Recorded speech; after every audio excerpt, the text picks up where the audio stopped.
Hai semua, balik lagi bareng aku Aga. Yuk kita diskusi lagi terkait dengan pertanyaan-pertanyaan seputar karir yang udah teman-teman tanyain aku ke semua sosmedku.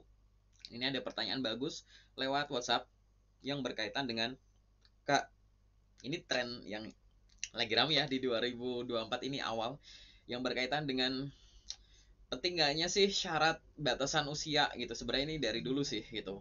Jadi terkait dengan kenapa sih udah tahun 2024 masih aja ada perusahaan yang ngasih batasan usia. Apakah perusahaan ini adalah perusahaan yang nggak profesional, kurang profesional, apa gimana kayak gitu?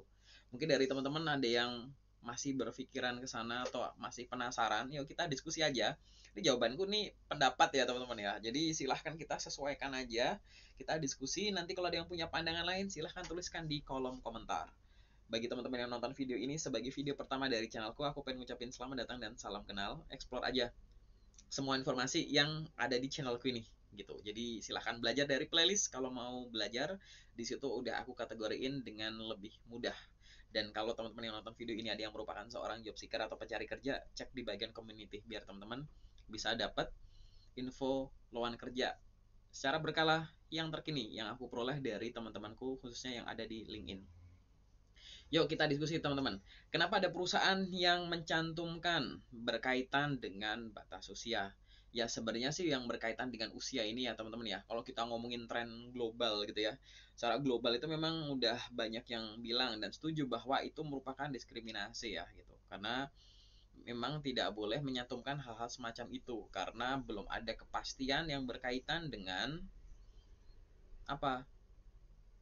Usia tertentu menunjukkan profesionalisme tertentu gitu atau sebaliknya gitu ya. Tapi kita akan kerucutkan aja untuk case-case yang ada di Indonesia. Sebenarnya di Indonesia tuh memang nggak ada aturan yang baku gitu loh, yang ibaratnya bilang boleh kok nyantumin usia, nggak boleh kok nyantumin usia gitu ya. Mungkin nanti barangkali ada jembatan atau regulator yang bisa menjebatani antara job seeker dan ya pemberi kerja ya yang untuk menegaskan hal ini. Tapi kita sekarang diskusi, kita coba pikirkan ada beberapa kemungkinan kenapa kok batasan usia itu dicantumkan. Bagi teman-teman yang udah kebiasaan ngelihat banyak infoloker, batasan usia itu nggak cuma sekedar maksimal sekian. Ada loh poster locker yang tulisannya tuh minimal sekian gitu. Ada yang misalkan paling banyak kan misalkan usia maksimal 30 tahun, usia maksimal 25 tahun. Tapi ada locker yang tulisannya usia minimal 35 tahun, usia minimal 40 tahun. Itu ada gitu. Lalu apa yang terjadi? Kenapa ada batasan usia? Itu memang ada beberapa kemungkinan teman-teman.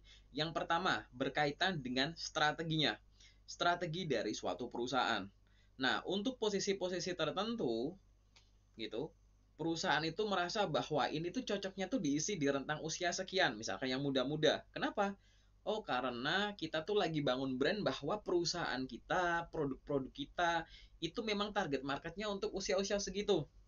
Dimana nanti kalau ada orang yang lihat produk kita, lihat karyawan kita, lihat sosmed kita, ini tuh kayak dalam tanda kutip tempat profesional berkumpulnya anak-anak muda.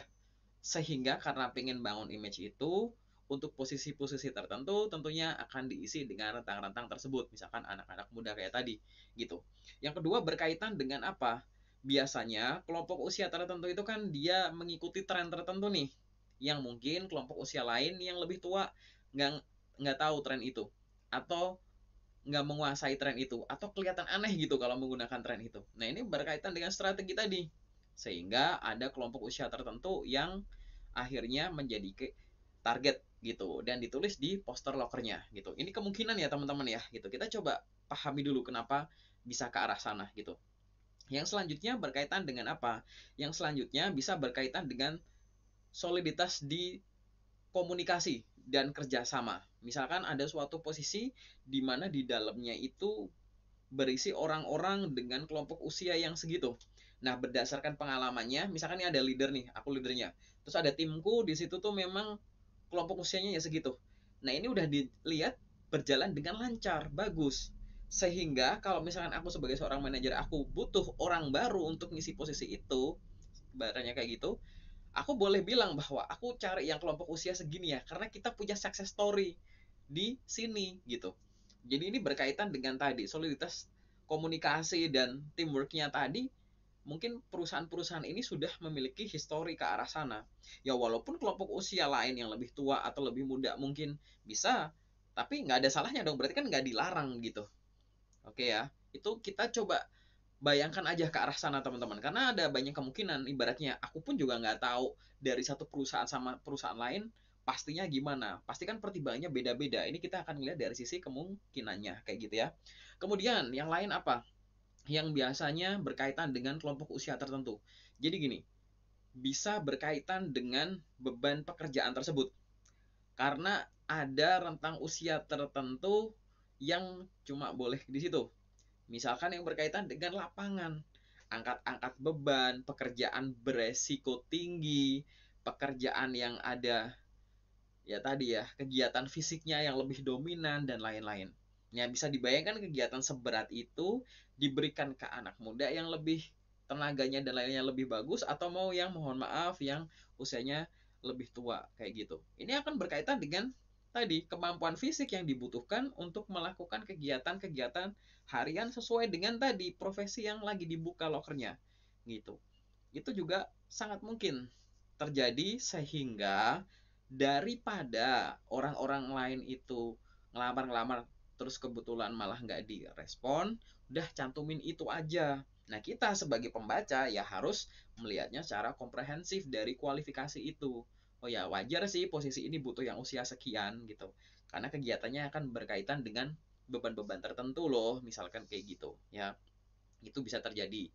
Tapi bisa juga ada hal-hal lain. Tadi kan aku udah bilang yang berkaitan dengan bagaimana kelompok usia ini bisa berinteraksi atau beradaptasi dengan existing team. Kayak gitu kan. Tapi mungkin ada pertimbangan lain yang ibaratnya apa ya kira-kira kendala-kendala. Pasti kan perusahaan kan tidak hanya mikirin oke, ini karena kita ada success story nih udah kelompok usia ini udah oke. Tapi kan perusahaan pasti juga punya experience ya.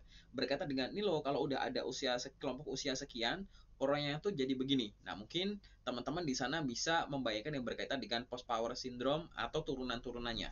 Intinya banyak orang yang atau banyak perusahaan yang masih meyakini di mana orang dengan pengalaman kerja yang cukup banyak semacam tadi itu relatif satu lebih susah diarahkan karena beliau-beliaunya sudah merasa bahwa ini loh dulu aku pernah lakuin ini bagus kok hasilnya kita terapin aja ya gitu. Jadi kayak lebih ada inersia, susah berkembangnya, susah diubahnya, mindsetnya nggak open di situ karena tadi ini bagus kok gini udah nggak usah kayak gitu-gitu udah kita manual aja gini masih bisa kok gitu. Nah itu hal-hal yang semacam itu. Jadi susah diarahkan. Mungkin dalam tanda kutip ada yang kesannya seenaknya atau gimana, mungkin bisa. Atau ibaratnya lupa posisi, jadi direkrut untuk posisi itu, Anda direkrut untuk posisi ini, Anda harus ngikutin atasan. Tapi karena ngerasa sudah punya pengalaman lebih banyak, atasanku lebih muda dari aku, udah malah jadi dia mau ngelit dan lain-lain. Nah itu pokoknya post power syndrome dan turunannya gitu. Itu nanti akan berkaitan dengan ya tadi pertimbangan. Mungkin nggak dipertimbangkan oleh perusahaan, mungkin. Balik lagi ya, kita di sini sedang ngobrol santai, diskusi kemungkinan-kemungkinan kenapa informasi usia tadi dicantumkan. Mungkin ada kemungkinan yang lain, misalkan berkaitan dengan apa? Tugas dan tanggung jawab. Karena kalau ada tugas, ada kewajiban gitu ya, tugas dan tanggung jawabnya tadi, ada kewajiban pasti ada haknya. Nah, hak di sini berkaitan dengan gaji dan lain-lain. Perusahaan pasti akan mempertimbangkan untuk mengisi posisi tertentu dengan budget per orang tertentu berkaitan dengan compensation dan benefit yang mungkin akan diberikan ke orangnya. Pasti kan akan mempertimbangkan usia juga dan pengalaman-pengalamannya khususnya kayak gitu. Karena nanti kalau ngerekrut yang overqualified gimana? Biasanya kan orang dengan mohon maaf nih, trennya secara normal itu usia bertambah, pengalamannya pasti lebih banyak secara umum begitu. Jadi nanti kalau pengalamannya lebih banyak, ngisi posisi itu jadi overqualified gitu, takutnya nanti minta benefit yang kita sebenarnya nggak mampu untuk membayar itu. Atau yang kedua, kalau kita paksakan nerima dan dia dalam tanda kutip seolah-olah mau untuk diberikan benefit atau kompensasi dan benefit sebesar ini, mungkin perusahaan sudah punya experience ini orang cepat lambat akan resign. Kenapa? Karena tadi ngerasa bahwa pengalaman saya udah sebanyak ini, kok gajinya cuma segini. Jadi itu ada juga perusahaan-perusahaan yang mungkin punya experience itu. dengan adanya overqualified, kita nggak punya budgetnya, atau tadi turnovernya tinggi kalau kita nge-hire orang yang overqualified tadi, kayak gitu. Nah, itu adalah beberapa hal yang mungkin terjadi pada saat kita merekrut orang dengan tanpa adanya filter usia tadi, kayak gitu. Tapi sebenarnya ya, nih kalau ini pendapatku lagi bahwa bisa nggak sih kalau filtering-filtering dalam tanda kutip terkait dengan strategi dan ketakutan-ketakutan tadi yang mungkin dikhawatirkan oleh perusahaan itu nggak usah dicantumin. Jadi di poster locker itu nggak usah dicantumin, walaupun di belakang akhirnya kita tadi, wah ini usia ini nggak bisa nih, usia gini nggak bisa nih, kayak gitu. Bisa nggak? Ya menurutku sih bisa-bisa aja. Tapi ya karena balik lagi, rekruter di Indonesia tadi nggak ada yang ngasih aturan baku, misalkan sorry ya, regulator gitu ya, bahwa dilarang menyantumkan ini, dilarang ini. Aku belum menemukan yang bisa kayak gitu, yang akhirnya diikuti sama semua, sehingga tadi menyantumkan tadi, jangan salah ya, menyantumkan tadi jangan dilihat dari sisi negatif saja. Coba lihat dari sisi positif. Biar Anda nggak repot-repot ngelamar, akhirnya kita cuekin kan, nah, kayak gitu. Jadi kita akan harus gini ya teman-teman ya, harus selalu berpikiran itu dualisme kayak tadi, kemungkinan baik, kemungkinan buruk, tapi duluin dulu pikiran positifnya. Kenapa sih? Oh ya juga sih, kalau nggak dicantumin nanti kita ngelamar gak ada panggilan gimana. Tapi dengan adanya pembatasan tadi akhirnya oke, berarti aku nggak perlu nih. Ini nanti sebenarnya bisa berlaku tidak hanya yang berkaitan dengan batasan usia. Kadang ada faktor domisili tertentu gitu, yang ibaratnya oh dia memang lagi butuh orang yang paham area segitu. Dituliskan berdomisili di sini ya, atau menguasai daerah sini ya bagus, karena kalau aku mau nyoba ke sana aku juga nggak tahu daerah situ, takutnya nanti udah diundang di interview ditanya apakah Anda menguasai daerah sini gitu, oh enggak lah, tapi Anda nggak nyantumin di awal lah, ini serba salah juga ya. Nah itu loh maksudku teman-teman. Jadi aku akan melihat, ini aku nggak lagi endorse perusahaan manapun ya gitu, bahwa aku akan melihat dari dua sisi tadi, karena memang ada kemungkinan bahwa perusahaan di Indonesia ini memang baik-baik hati ya gitu, ibaratnya kayak kita kasih tahu informasi yang banyak itu biar oke lah, kalau memang nggak sesuai itu biar kamu nggak capek-capek gini gitu dan lain-lain. Nah itu harus kita lihat dari sisi positif juga. Tapi tetap kalau misalkan nih perusahaan-perusahaan semua itu mempertimbangkan tadi yang aku bilang ya, yang berkaitan dengan tren dan strategi lah, kelompok usianya tadi, terus berkaitan dengan kemampuan fisiknya, berkaitan dengan kemampuan komunikasi, terus efek post power syndrome dan turunan dan lain-lain, usia tadi gak dicantumin di poster locker, bisa nggak? Ya bisa. Tapi kan balik lagi, yang ada di isi poster kan terserah perusahaannya. Aku nggak bisa ngatur, teman-teman nggak bisa ngatur. Jadi apa?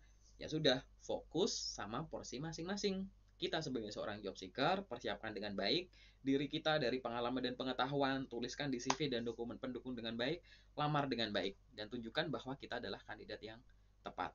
Biar apa? Biar kita persimpel cara mikir dan cara gerak.